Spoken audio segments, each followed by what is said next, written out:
নমস্কার, দেখছেন টিভি9 বাংলা। বেঙ্গল ব্রেকিং নিয়ে আপনাদের সঙ্গে আমি মধুকল্পিতা।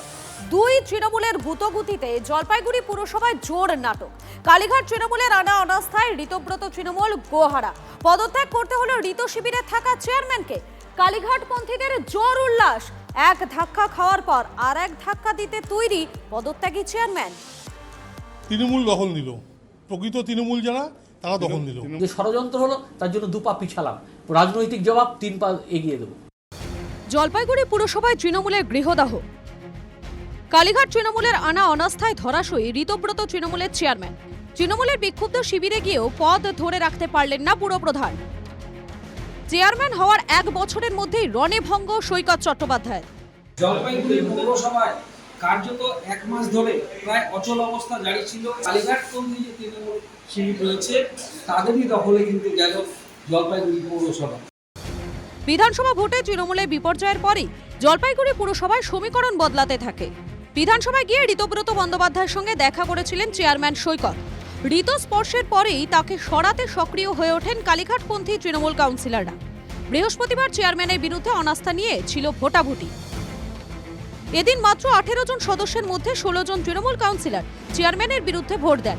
সৈকতের পক্ষে ছিলেন মাত্র 1 জন কাউন্সিলর।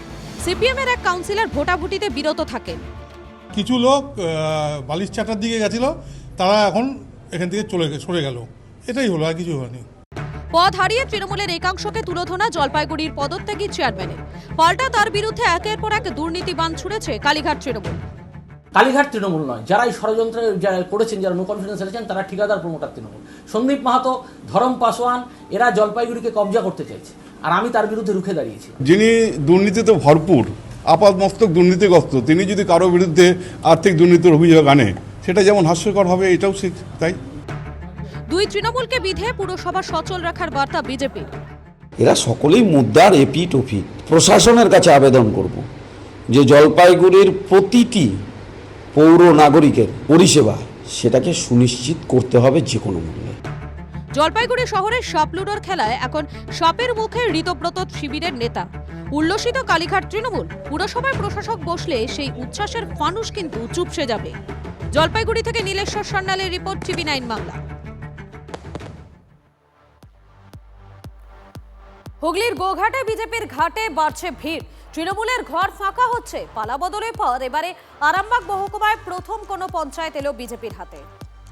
মেম্বার থেকে প্রধান হয়েছি, ভালো লাগছে। হুগলির গোঘাটে আজব অঙ্ক, 17 থেকে কিনা 4 বড়।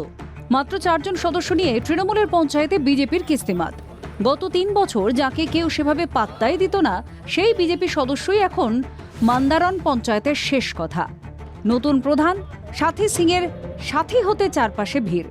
বিধানসভা ভোটে এবার আরামবাগ মহকুমায় 4-4 বিজেপি। গোঘাটে প্রায় 50,000 ভোটে জয় এসেছে, আর সেখানে গোঘাটে পঞ্চায়েতেও খাতা খুলল বিজেপি। তৃণমূলের থেকে যারা কোনো কিছুই পায়নি, কাজ সেখানে পৌঁছায়নি, সেখানে পৌঁছাতে চাই। মান্দারণের অঞ্চলে যে কটা গ্রাম উন্নতি এখনো বাকি আছে, সেই সব জায়গায় উন্নতি হোক। 2023-এর পঞ্চায়েত নির্বাচনে 21 আসনের মান্দারণ পঞ্চায়েতে 17টি আসনে জেতে তৃণমূল, 4টি আসন পায় বিজেপি। এবার বিধানসভা ভোটে এই অঞ্চল থেকে প্রায় 7,000 ভোটের লিড পায় বিজেপি। ফল ঘোষণার পর কার্যত বেপাত্তা হয়ে যান তৃণমূল পরিচালিত পঞ্চায়েতের প্রধান ও উপপ্রধান। অচলাবস্থা কাটাতে হয় ভোটাভুটি, তাতেই বাজিমাত বিজেপির। বিধানসভা ভোটে বিপর্যয়ের পর তৃণমূল আরও ধাক্কা খেল গোঘাটে। প্রধান যদি না থাকে, সেখানে সব কাজই অসম্পূর্ণ থেকে যাচ্ছে, কাজ গ্রাউন্ড লেভেলে নামানো যাচ্ছে না। তো সেই সূত্রেই আবার নতুন করে আজকে ভোটাভুটির মধ্য দিয়ে ভারতীয় জনতা পার্টির প্রধান নির্বাচিত হয়েছে। তাৎপর্যপূর্ণ বিষয় হলো, এলাকার তৃণমূলের একাংশ বলছে এমনটা হওয়ারই ছিল। যাদের দ্বারা মানুষ পরিষেবা পাবে, সেটাই হলো আসল কথা। এখানে তৃণমূল বিজেপির কমলো বাড়লো, এটা বড় কথা। গোঘাটের 16টি অঞ্চলের মধ্যে মান্দারণ দিয়ে বিজেপি পঞ্চায়েত স্তরে বৌনি করল। এবার কি সেই ধাঁচেই পঞ্চায়েত সমিতিতে উঠবে পদ্ম পতাকা? গোঘাটের বিজেপির ঘাটে যেভাবে ভিড় বাড়ছে তা বেশ ইঙ্গিতবাহী। আরামবাগ থেকে তন্ময় বৈরাগীর রিপোর্ট, টিভি9 বাংলা।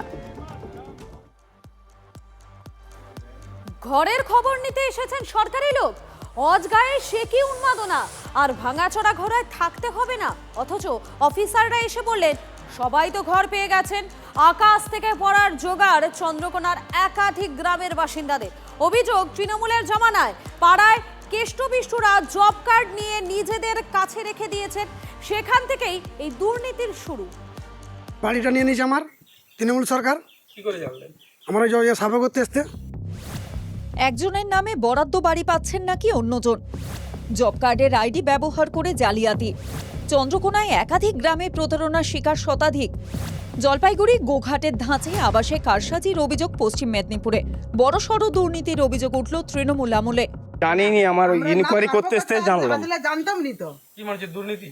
দুর্নীতি তো সমস্তটাই দুর্নীতি। তো সে বললো যে হচ্ছে বাড়ি পেয়ে গেছেন। বাড়ি পেয়ে গেছি তো আমাদের বাড়ি কোথায়? বাড়ি পাওয়ার তো উপযুক্ত আছি নাকি? আমাদের জমি জায়গা বেশি নয়, আমরা কাজ খাটালি করে খাই।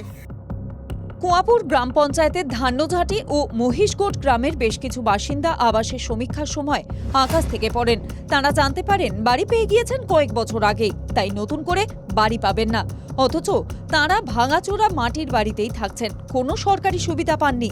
ঘর এসেছিল আমার বইয়ে, কিন্তু ঘর তো লিয়েছে লোকে, ঘর পাইছিনি। কি করে নিল? কি করে নিল? পার্টির কাছে জব কার্ড ছিল। কি করে বুঝতে পারলেন এখন ঘর পেয়েছেন? এখন আবার তোমাদের মতো করতে এসেছিল, সেই দেখা যাচ্ছে।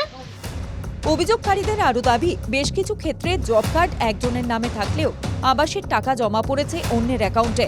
বিজেপির দাবি, তৃণমূলের মদতে সাধারণ মানুষরা প্রতারিত হয়েছেন। নাম আছে কারো আর সেটা পেয়ে গেছে অন্যকে। এই ধরনের প্রচুর দুর্নীতি রয়েছে। সিস্টেম মেনে যা সলিউশন হয় সেটা হবে।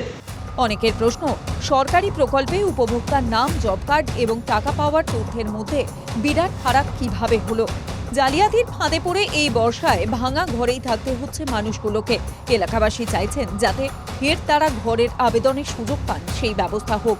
পশ্চিম মেদিনীপুর থেকে অসীম বেরার রিপোর্ট, TV9 বাংলা।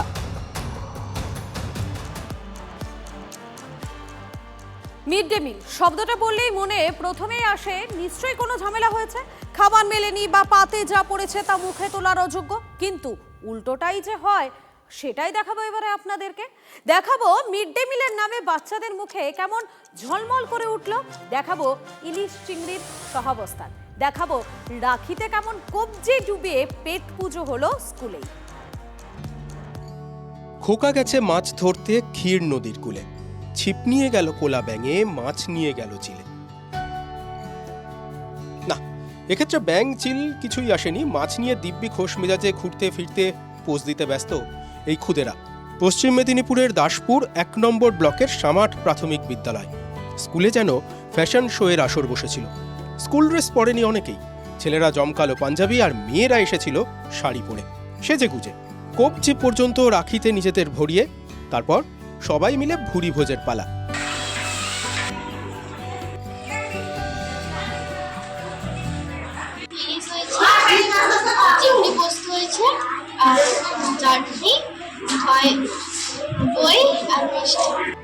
এত সব মন কাড়া খাবার দাবার বলতে কি একটু তো ভুল হতেই পারে, তাই না?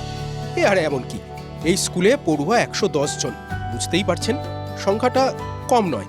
সবার জন্য ইলিশ, চিংড়ি, মিষ্টি মুখের আয়োজন কিন্তু বিশাল মহাযজ্ঞ। শিক্ষক শিক্ষিকারা আমরা নিজেরা দায়িত্ব নিয়ে এটা কিনে এনেছি। যা মিড ডে মিল হয় তার সঙ্গে আমরা এই উপাদানটা যোগ করেছি। এটা আমরা প্রতি বছরই করে থাকি। ইলিশের এখন প্রচুর দাম হলেও স্যারেরা নিজেরা নিয়ে আসে তাদের পয়সা থেকে। ছাত্রছাত্রীরা সকলেরই আনন্দ, সকলের বাড়িতে তো হয় না ইলিশের প্রচুর দাম, কিন্তু স্কুলে সমস্ত বাচ্চারা পায় এটা। কুচিকাচাদের এই অনাবিল আনন্দ, এত খুশি, এটাই তো পাও না। মিড ডে মিল খেতে বসে এত মজাও যে হয়, এই জিনিস আর কত দেখা যায়। অসীম বেরা রিপোর্ট, TV9 বাংলা।